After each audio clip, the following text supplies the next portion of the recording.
I still remember that day. The wind over the plains carried the smell of rain and dust, the kind that seeps into your bones and stays there.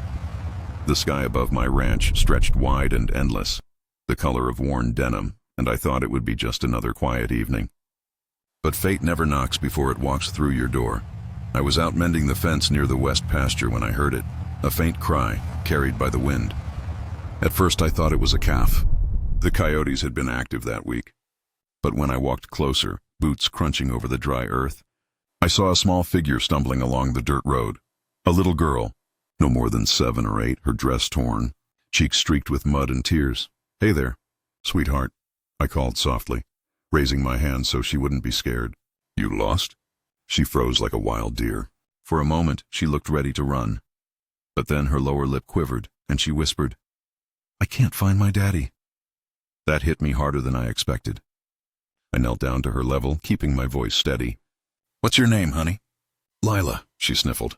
"Daddy told me to stay in the car." But then he didn't come back. Something twisted in my chest.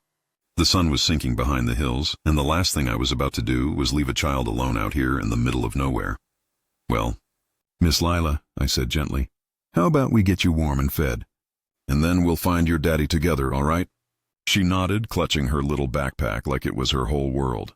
Back at the ranch house, my old shepherd dog, Duke, wagged his tail at the new guest. Lila smiled faintly for the first time, her tiny hand reaching out to pet him. I warmed up some stew and sat her by the fireplace while she told me her story in broken pieces. A road trip gone wrong. A flat tire, her father walking off to get help but never returning. Hours passed, and the storm rolled in hard and fast. I tried calling the sheriff, but the phone lines were down, typical of our little corner of nowhere. So, I did the only thing I could. I kept the girl safe. "Don't worry," I told her as thunder growled outside. "We'll find him first thing in the morning." She nodded, but I could tell she was fighting sleep. She looked at me and whispered, "You remind me of my grandpa." That one line. It warmed something cold inside me. It had been years since anyone had called me family. When she finally drifted off on the couch, I sat there watching the flames dance in the fireplace. I didn't know who her father was, but something about this felt too familiar, like life was circling back on me in a way I wasn't ready for. Morning came early. The storm had left the land washed clean, the air smelling of wet sage and dust. I saddled my old horse, Storm, and prepared to ride into town with the girl, but before I could, a sheriff's car rolled up the gravel road. "Morning, Sam," Sheriff Dale called out. "Heard from dispatch you might have found a little girl." I nodded. "She's inside. Said she got lost last night." The sheriff tipped his hat, but something in his face changed when he looked at me. "You better come with me." We drove toward the edge of the county, where they'd found an overturned car near a ravine. My stomach sank as I saw it. The twisted metal, the broken glass, and the faint trace of blood. They said the man who'd been driving had been taken to the hospital, unconscious but alive. When the sheriff handed me the man's wallet to check the ID, my hands froze. The name on the card burned into my memory like a scar reopening. David Whitmore. My throat went dry. I hadn't heard that name in over 15 years. He was the reason my brother died in uniform, a corporate contractor who'd made the call that sent my unit into the wrong zone. I'd spent years trying to forgive, and I thought I had. But now his little girl was sleeping in my house, under my roof. I stood there for a long time, wind whipping around me, the sheriff calling my name. But all I could see was my brother's face the day we buried him. Fate had a strange way of coming full circle. And as I looked back toward my ranch, I realized this wasn't an accident. This was life's reckoning. "Who's out there?" I called again, louder this time. The girl turned, her small frame shivering as she faced me. "Please don't hurt me," she whispered, her voice trembling. My heart clenched. I took off my hat, crouched low, and said softly, "Ain't no one gonna hurt you, sweetheart. You're safe here." She hesitated, then took a shaky step forward. The headlights from my truck caught her face, dirt-smudged, eyes wide with fear, maybe 8 or 9 years old. "I got lost," she said, tears spilling. "I don't know where my daddy is. Where were you before you got lost?" I asked. She sniffled. "We were driving to the mountains. Then our car stopped. Daddy said he was going to get help. He never came back." My chest tightened. "How long ago was that?" She looked at the sky, uncertain. "Maybe a whole day." I brought her inside, wrapped her in a quilt by the fireplace, and handed her some hot cocoa. My My old border collie, Duke, lay nearby, eyes gentle but watchful.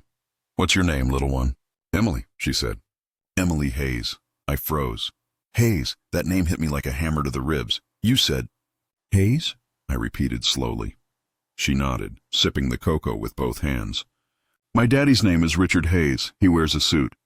He said he builds big buildings in the city. Richard Hayes. The same man who once looked me in the eye and told me I didn't belong. The same man who'd tried to buy this land from me. And when I refused, he'd called me a stubborn relic of a past that doesn't matter." I stared into the fire, the wood crackling softly. Fate sure had a strange way of twisting roads together. The next morning, the snowstorm cleared, and I drove Emily toward town. Along the way, she hummed softly, her fingers tracing little shapes on the frosted window. "You got any family, mister?" she asked suddenly. "No, ma'am," I said. "Just me and Duke out here." She smiled. "You seem nice." "My daddy's nice, too. He said sometimes people just don't understand each other." I almost laughed, not out of humor but disbelief. That man had shown me nothing but contempt. But looking at his daughter, I saw only innocence, no pride, no hate. When we reached the sheriff's office, the deputy's eyes widened. "You found her?" "Folks have been searching since yesterday." "Her father's been losing his mind." Emily ran into the sheriff's arms. "Can you tell Daddy I'm safe?" I stood there quietly as they made the call. It wasn't long before a black SUV pulled up, tires skidding on the gravel. Richard Hayes stepped out, still in his city clothes, coat flapping in the wind, his face pale with exhaustion. When his eyes landed on Emily, he broke into a run. "Emily!" She ran to him, shouting, "Daddy!" He scooped her up, sobbing openly. "I thought I'd lost you," he choked. "I thought—" He stopped mid-sentence when his gaze lifted and found me. For a second, neither of us spoke. "Just the howling wind between us." "Jackson," he said at last, his voice hoarse. You found her?" "Found her wandering near the ridge," I replied quietly. "Cold, hungry. Lucky I was riding the fence line." He swallowed hard, eyes glistening. I don't know what to say." "Don't need to say much," I said. "She's safe. That's what matters." He hesitated, as if wrestling with pride and gratitude at once. "I owe you my daughter's life," he murmured. "Funny," I said softly, meeting his gaze. "Last time we talked, you told me folks like me should have moved on a long time ago." He looked away, shame flickering across his face. "I was wrong," he said quietly. "I was angry, arrogant. You didn't deserve that." Emily looked between us, confused. "Daddy, you know him?" Richard knelt beside her. "Yes, sweetheart. And he just saved the most important person in my life." We stood in silence for a moment, the snow melting slowly around our boots. Then he extended his hand. "Jackson, thank you. Truly." I looked at that hand, the same one that once pointed me off my own land. And after a long pause, I shook it. Sometimes forgiveness doesn't come easy. But as I felt the warmth of his hand tremble, I realized maybe that's the only way any of us heal. He offered to pay me, of course. Money, property, whatever I wanted. But I just smiled. "Just keep your word," I said. "Teach her to respect people, not just names or titles." He nodded, eyes moist again.